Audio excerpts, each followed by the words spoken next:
If the Army and the Navy ever looked on heaven's seas, shores, hey, hear that? No. Who's going to get them there? Yeah.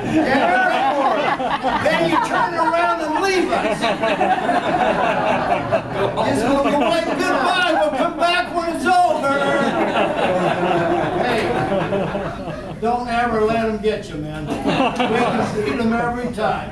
Here we go with the song. You guys got your cameras? Oh, yeah. 1, 3. 1, 2, 3. From the halls of Montezuma to the shores of Tripoli, we fight our country's battles in the air, on land and sea. First to fight for right and freedom, and to keep our honor clean. We are proud to claim the title of United States Marines. Our flags unfurled to every breeze, from dawn to setting sun.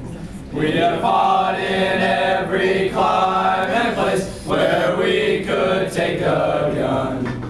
In the snow of far-off northern lands, in the sunny tropic seas, you will find us always on the job, the United States Marines. Here's health to you and to our corps, which we are proud to serve. In many a strife we fought for life and never lost our nerve. If the Army and the Navy ever looked on heaven's seas, they will find the streets are guarded by United States Marines.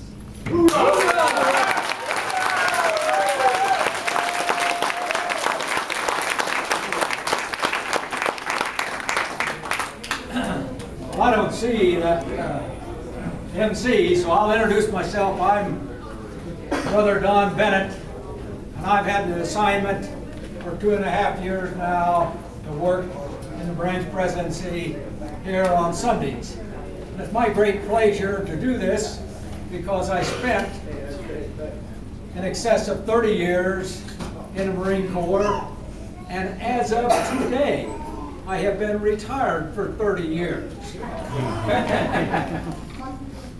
I joined the Marine Corps on May the 27th of 1947, and I retired on 30 October of 78. While I served, my last couple tours of duty, I served as a cargo officer with the Navy. Now, why would they have a Marine be a cargo officer with the Navy? Well, they found it was easier to have a Marine learn how to load a ship, load ships, than it was to teach the Navy officers about all the different kinds of equipment that the Army and the Marine Corps had. So I was tagged and became a combat cargo officer. While I was out in the Pacific, we got the word, we had a battalion of Marines aboard and an air unit, and we had 8 ships with other support with us. When we got the call to go to India, off of India, Pakistan and India was having a little conflict. But it was, en route there, it turned out to be November the 10th, and we have the Marine Corps birthday. And when we have the Marine Corps birthday, we have a cake on, and so each ship baked a cake. All 8 ships had a Marine Corps birthday cake. But they put out the word, the colonel did, he wanted to have a Marine Corps saber. I just happened to have been the only Marine officer, because I was assigned to the Navy. I happened to have my saber along, so it was the only one they could find on the 8 ships.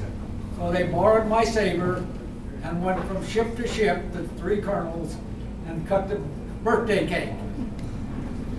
Last November the 10th, we had a birthday cake, and we thought it was such a great success. And they sang the Marine Corps hymn for November the 10th, which is decided we would have one for each one of the graduating companies. Now we have Bravo Company here, who's graduating, and this is a fine group of young men. And I'd like for you to know that I was a drill instructor in 1951, 2, and 3. I was also a series officer down here with the training in 1967, 68, 69. And today's men are better than the men of the 40s, 50s, and 60s I saw. These are outstanding men. The training is harder, no matter what the drill instructors might have told you, than it was back in those days. I believe that they have went through the toughest training that the Marine Corps could think of. Now the crucible that they more likely told you about, a friend that I served with here, he was making major when I was making first lieutenant. And his name was named Krulak. And Charlie Krulak later became the Commandant of the Marine Corps, but when he did, he decided that it had another weekend boot camp and they would do the crucible, and he's the one that dreamed it up and put it together. And as a Commandant, he could make it. So I came in the Marine Corps and was a drill instructor before they had a drill instructor school. And on and on. Let's get down to cutting this cake. It's a tradition in the Marine Corps when we cut the cake. And of course they flew this saber with the 3 colonels around each ship, and they cut the cake on all 8 ships. When I got it back, it was just, it had cake frosting all over it. But it managed to trip.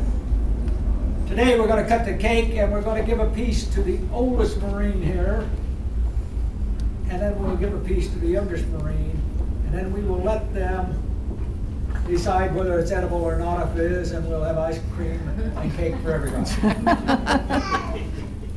I'm going to cut this cake in the honor of Bravo Company and the outstanding support that they gave the branch while they went through recruit training and performed in a manner that was exceptional for recruits in the 1st Battalion at this regimental recruit training. Now, if you didn't get a picture, I'll go slower over here so we let somebody else walk out. Now, that wasn't a very good piece.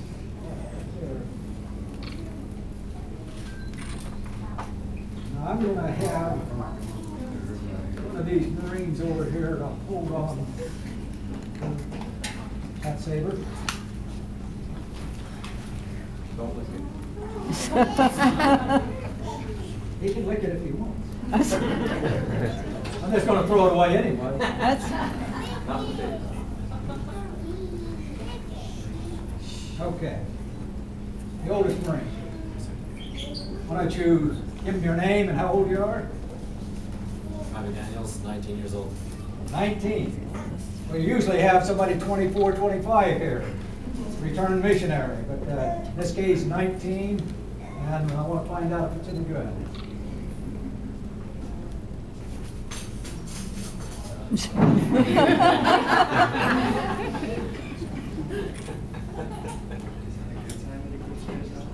that edible? How about the youngest Marine who I'd like to have introduce himself? Private Lamb, 18 years old.